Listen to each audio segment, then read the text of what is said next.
다 함께 날마다 숨쉬는 순간마다 찬송하시겠습니다.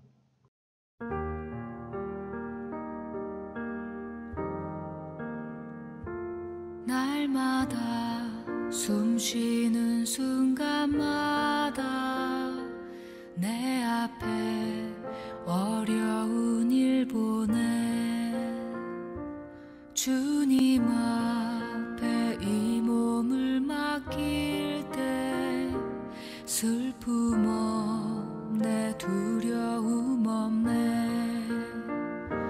주님의 그 자비로운 손길 항상 좋은 것 주시도다 사랑스레 아픔과 기쁨을 수고와 평화와 안식을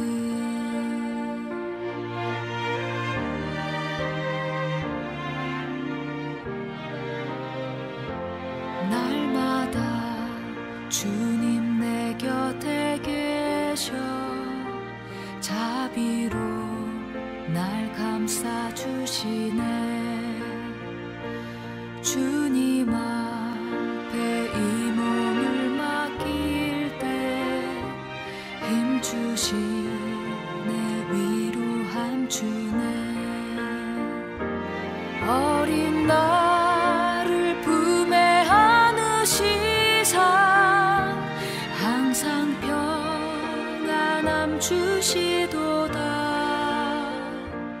내가 살아 숨을 쉬는 동안 살피신다 약속하셨네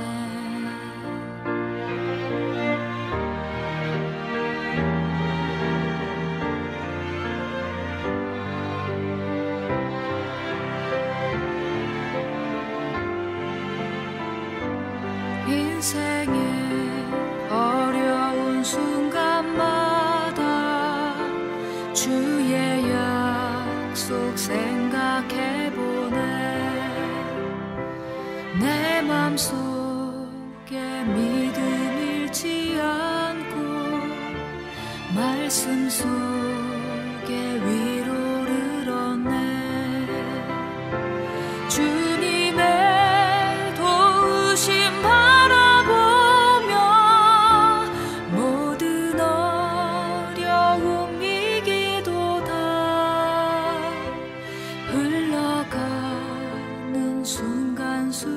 순간순간마다 주님 약속 새겨봅니다 주님 약속 새겨봅니다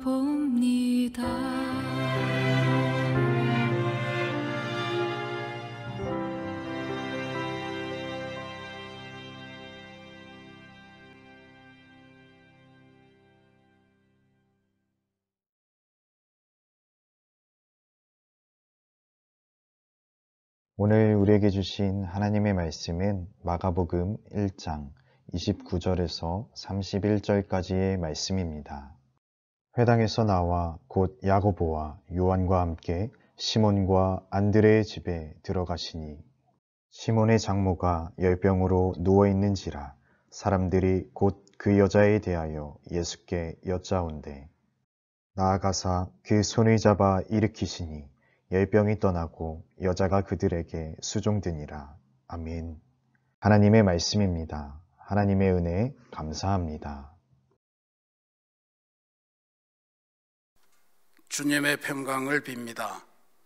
2020년 수험생과 자녀를 위한 금요기도회 주님의 만져주심으로 얻는 풍성한 인생 세 번째 시간입니다. 지난 주간에 한가위 연휴를 가졌고 오늘부터는 다시 한글날 연휴에 접어듭니다. 저는 잘 생각은 나지 않습니다만 제가 대학 입학 시험을 준비할 때 가장 큰 고비는 여름방학이었던 것 같습니다. 그때는 추석이 이렇게 긴 연휴로 있지 않았던 것으로 생각되는데 어쨌든 일상의 리듬이 변하는 시절이기 때문에 수험생들에게는 괴롭고 힘겨운 시간일 겁니다. 거기다가 요즘은 날씨까지 너무 좋아서 마음이 더 흔들리기 쉬운데 우리 수험생 여러분 마음을 잘 정돈하시고 여러분 앞에 놓인 과제에 집중하시기를 바랍니다. 하나님 앞에 마음을 모으는 것을 헬라어로는 프로슈케, 즉 기도라고 합니다. 얼마 남지 않은 시간 하나님께 기도하면서 마음 정돈하고 최고의 컨디션과 최고의 정리를 하시는 시간이 되시기를 주님의 이름으로 기도드립니다. 주님의 만져주심을 통해 얻는 풍성한 인생 세 번째 시간의 말씀은 손을 잡아 일으키시니 열병이 떠나가고입니다. 마가복음 1장에서 8장은 예수님께서 병을 고쳐주시는 기적, 귀신을 쫓는 기적, 자연현상을 변화시키는 등등의 기적 이야기로 아주 가득합니다.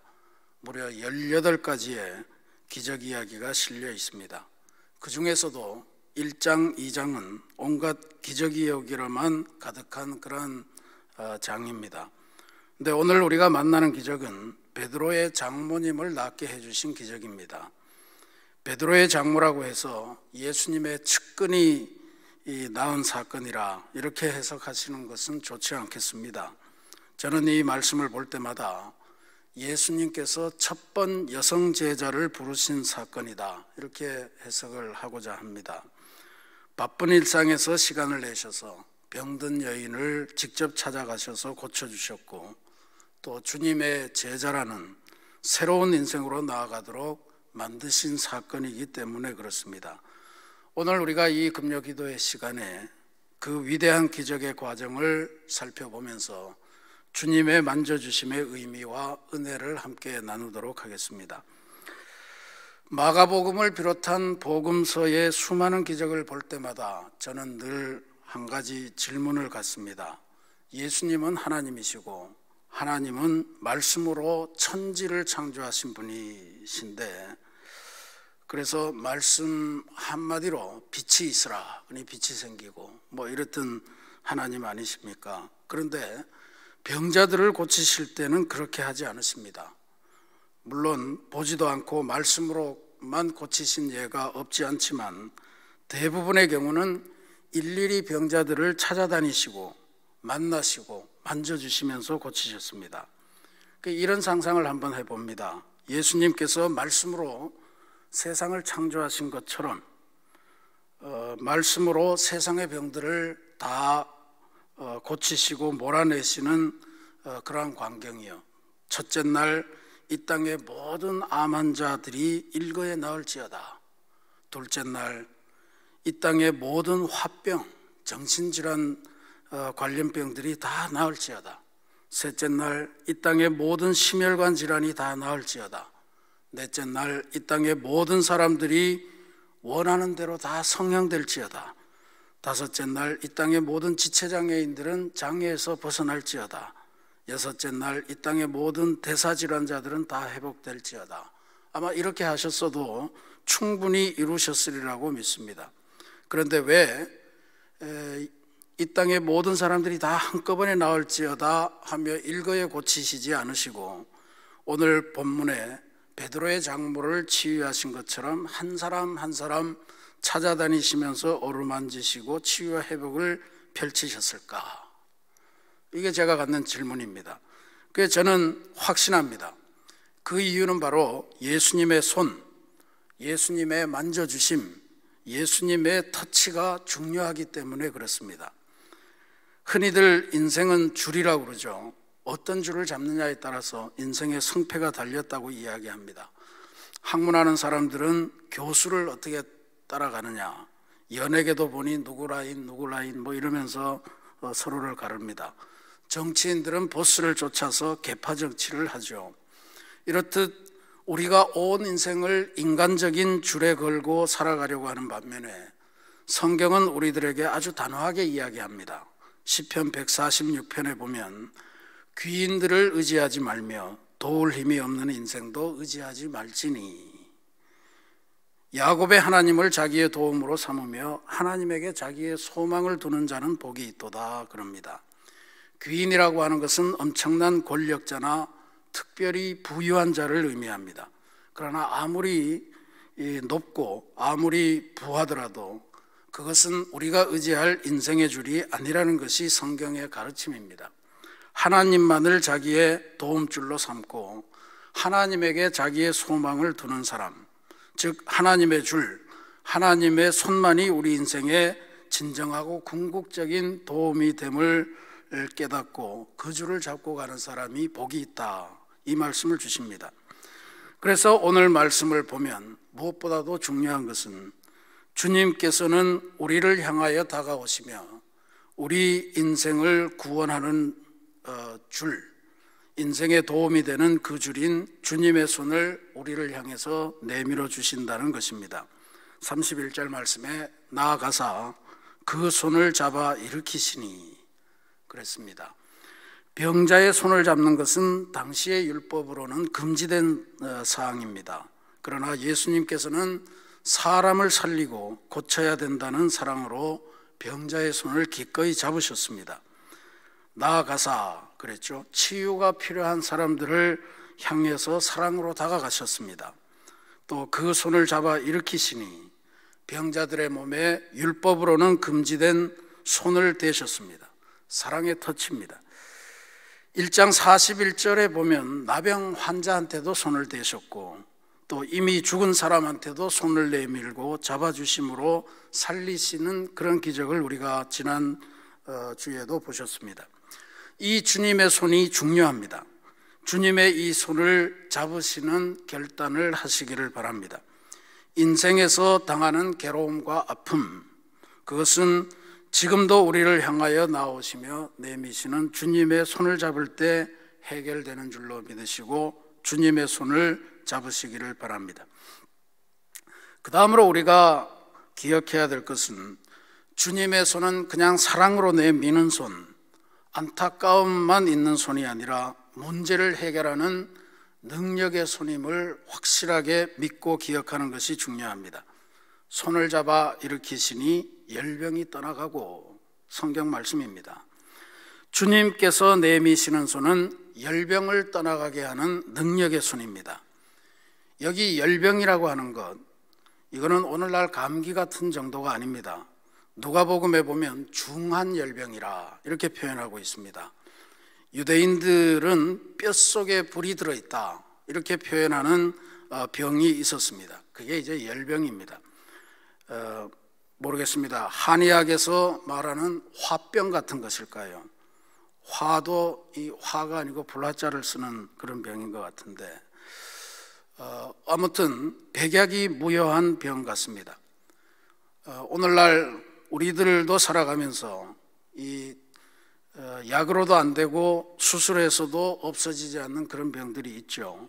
열병, 화병, 천불이 속에서 덜 끓어오르는 병, 억울해서 미치겠는 병, 잠 못 이루고 뜬 눈으로 밤을 지새우는 그런 병, 내가 왜 이럴까 이러면 안 되는데 하지만 어떻게 손 써볼 도리가 없는 극도의 우울병 같은 거, 이런 것들이 있습니다. 요즘 공황장애 이런 것들이 많이 있고 툭 하면 연예인들이 자살을 하고 이러는데 아마 이런 병에 사로잡힌 것이 아닐까 이렇게 짐작을 해볼 수 있습니다. 무슨 일을 해도 기쁨이 없고 또 무슨 일을 하려고 해도 할 수가 없고 그저 무기력하게 누워 있을 수밖에 없는 것이 바로 이 열병입니다. 오늘도 그러할진데 2000년 전에 이 여인에게 닥친 병이 얼마나 심각했겠습니까? 그런데 놀랍게도 주님께서 오셔서 손을 잡아 일으키시니 열병이 떠나갔다 그랬습니다. 할렐루야. 주님께서 손을 잡아주시니 그 지긋지긋하던 그 절망스럽던 열병이 떠나갔다는 것입니다. 주님의 손이 갖는 능력입니다. 이 시간 주님께서 우리의 손을 잡아주시려고 내미실 때 그 손을 잡으시기 바랍니다. 그러면 우리를 괴롭히던 화병, 소위 말하는 고질병, 우리를 괴롭히는 온갖 마음과 육신의 병이 우리에게서도 속히 떠나갈 줄로 믿습니다. 주님의 손을 잡을 때에 나타나는 위대한 기적인 줄로 믿으시고 주님의 손을 잡으시기 바랍니다. 마지막으로 주님의 손을 잡고 고침을 받았더니 여인은 새로운 인생으로 변화되었다는 것을 기억하셔야 됩니다. 병이 낫는 것은 중요한 일이지만 그것이 예수님의 목적은 아니었습니다. 병 나은 이후가 훨씬 더 중요합니다. 구원받는 것이 중요하지만 기독교는 구원 얻는 은혜에만 집중하는 종교는 아닙니다. 본헤퍼라고 하는 목사님은 구원받는 은혜에만 집중하면 그 은혜는 싸구려 은혜, 즉 값싼 은혜가 될 뿐이다, 이렇게 설교하셨습니다. 구원받는 것만큼 중요한 것이 구원받은 자에게 합당한 삶을 살아내는 것입니다. 구원의 은혜는 참으로 귀하고 비싼 은혜입니다. 왜냐하면 하나님의 외아들을 십자가에서 죽이고서 얻게 된 그러한 은혜이기 때문에 그렇습니다. 그러니 이 은혜를 값지게 만드는 것은 우리에게 달려 있습니다. 은혜 받았으면 그것을 값지게 하는 것이 중요합니다. 은혜를 값진 것으로 만드는 것이 바로 감사하는 삶이요, 은혜 받은 삶에 합당한 그러한 삶을 살아가는 것입니다. 구원받은 이후의 변화의 삶, 치유받은 이후의 변화의 삶이 중요하다는 말씀입니다. 오늘 본문에서 고침받은 이 베드로의 장모의 고침받은 이후의 삶을 한번 주목하시기 바랍니다. 31절 마지막 부분에 여자가 그들에게 수종드니라 그랬습니다. 베드로의 장모는 병이 낫자마자 주님의 일행들에게 수종을 들었다, 이렇게 마가가 기록했습니다. 도대체 이 수종이 무엇일까요? 통상 수종 들었다는 것은 식사를 대접하는 것으로 이해를 합니다. 그런데 마가가 이 베드로의 장모가 끔찍한 열병을 고친 이 시점에 금방 깨어나서 예수님 일행에게 식사 대접할 정도로 완벽하게 고침을 입었다, 이것을 지금 말하려고 이 기록을 하고 있는 걸까요? 그렇지는 않을 겁니다.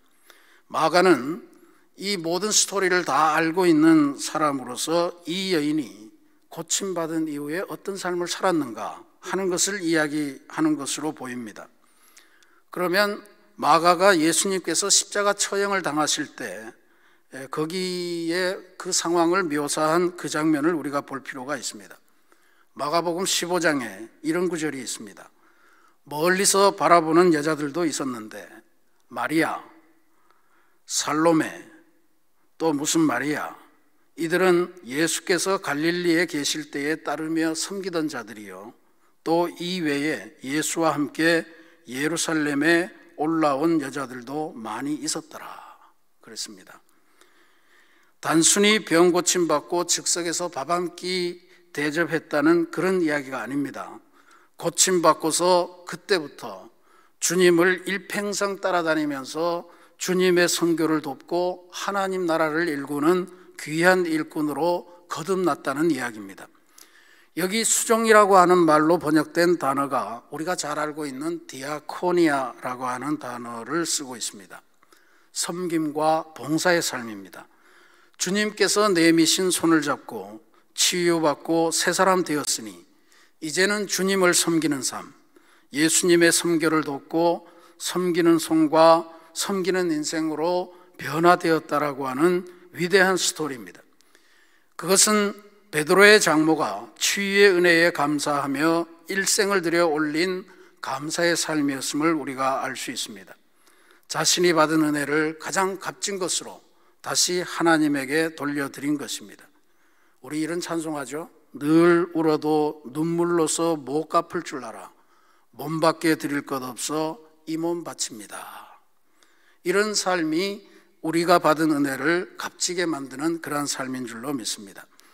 사랑하는 우리 새신교회 성도 여러분, 특별히 연휴에도 시험 준비에 골몰하시는 우리 수험생 여러분, 그리고 수험생 부모님 여러분, 또 수험생을 위해 기도를 자원하시고 나선 기도 어버이 여러분, 2020년 대학 입학 시험을 준비하는 일은 어쩌면 깊은 열병과도 같은 것일 겁니다. 열병과도 같은 이 현실 속으로 다가오시며 손 내밀어 주시는 주님의 손을 꽉 잡으시기를 부탁드립니다. 그 주님의 손이 우리가 인생 살면서 잡아야 될 유일한 줄인 줄로 믿으시고 잡는 그러한 결단을 하시는 시간이 되시기를 바랍니다. 인생의 헛된 줄을 잡고 허둥대지 마시고 능력 있고 진리이신 주님의 손을 잡고 인생의 모든 열병을 고치는 위대한 기적의 역사가 우리 모두에게 나타나기를 소망합니다. 손을 잡아 일으키시니 열병이 떠나가고 이번 시험 결과에서 여러분과 여러분 자녀들이 얻을 귀한 열매로 받으시기를 바랍니다. 무엇보다도 고침받고 온 마음과 뜻으로 주님께 풍성하게 감사드리는 이후의 인생이 되시기를 부탁드립니다. 몸밖에 더 없어서 이 몸 바칩니다.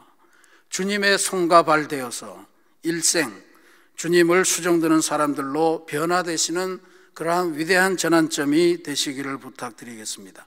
나아가서 나만 고침받는 존재가 아니고 세상과 이웃이 주님의 이름으로 고침을 받고 새롭게 되고 그래서 세상을 치유하는 복된 인생, 복된 성도들로 거듭나시는 역사가 우리 모두에게 있기를 주님의 이름으로 축원합니다.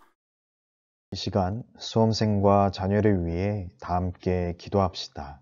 첫째, 수험생과 자녀들이 주님의 손을 붙들고 끝까지 완주하도록 26명의 수험생들이 예수님의 손을 붙들고 남은 55일의 기간도 최선을 다해 준비하여 끝까지 완주할 수 있도록 기도합니다.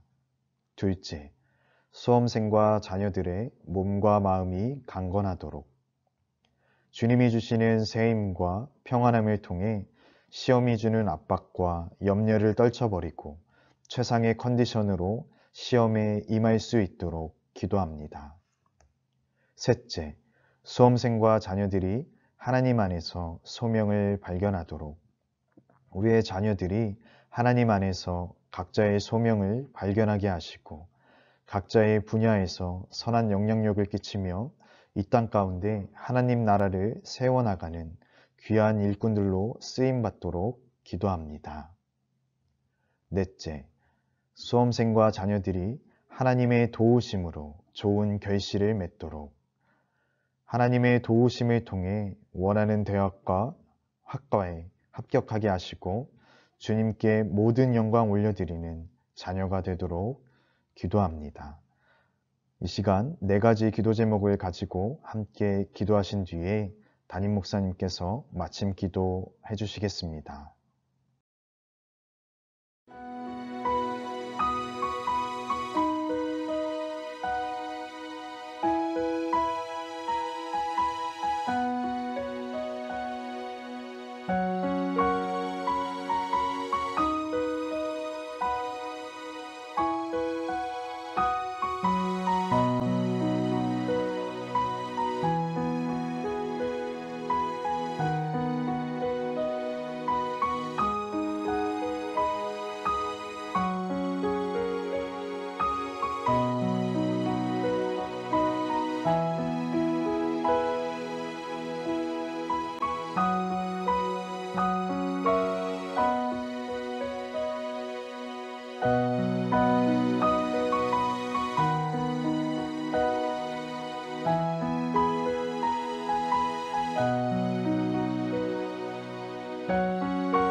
사랑과 은혜가 풍성하신 하나님, 2020년 수험생과 자녀들을 위한 기도회를 저희들이 온라인으로 진행하고 있습니다. 아버지 하나님, 이번 주가 온라인으로 진행하는 마지막 기도회가 되기를 간절히 소망하며 기도 올립니다. 하나님, 이 땅을 휩쓸고 있는 열병 같은 코로나19를 주님의 손으로 깨끗하게 물리쳐 주시는 은혜가 나타나도록 인도하여 주옵소서. 아버지 하나님, 오늘 저희들이 우리 수험생과 우리들의 부모님들, 우리 기도어버이들, 또 모든 성도들이 함께 이 땅을 휩쓸고 있는 열병과도 같은 우리 대학 입학 수학 능력 시험을 앞두고 준비하는 이 과정을 통해서 예수님의 능력의 손을 잡고 승리하기를 간절히 바라는 마음으로 기도합니다. 하나님, 우리에게 손 내밀어 주시기를 확신하고 그 손이 우리 앞에 올 때 그 손 꽉 잡고 인생을 승리하는 귀한 역사로 나아가도록 인도하여 주옵소서. 아버지 하나님, 주님의 손에 잡혀서 주님의 손에 의지하면서 주님만을 따라 나서는 베드로의 장모 같은 일생을 살아가도록 주님 인도하여 주시옵소서. 귀인을 의지하지 말라고 하셨습니다. 도울 힘이 없는 인생도 의지하지 말라고 하셨는데, 하나님, 이번 시험이 우리 자녀들이 귀인을 의지하는 그러한 절차로 삼지 않도록 도와주시옵시고, 주님의 손을 의지하며 주님의 제자로 변화되는 위대한 계기가 되도록 주님께서 특별히 역사하시고 인도하여 주시고, 서로 만날 수 없는 이 비대면의 시기에 주님과는 확실하게 대면하며 주님의 손을 꽉 붙들고 인생의 모든 것을 승리하며 살아가는 귀한 새 출발점이 되도록 인도하여 주시옵소서. 손을 잡아 일으키시니 열병이 떠나가고 이것이 오늘 우리 모두의 새로운 믿음의 간증이 되도록 주님 우리의 삶을 지키시고 인도하시고 변화시켜 주시옵소서. 예수 그리스도의 이름으로 감사기도 드립니다. 아멘.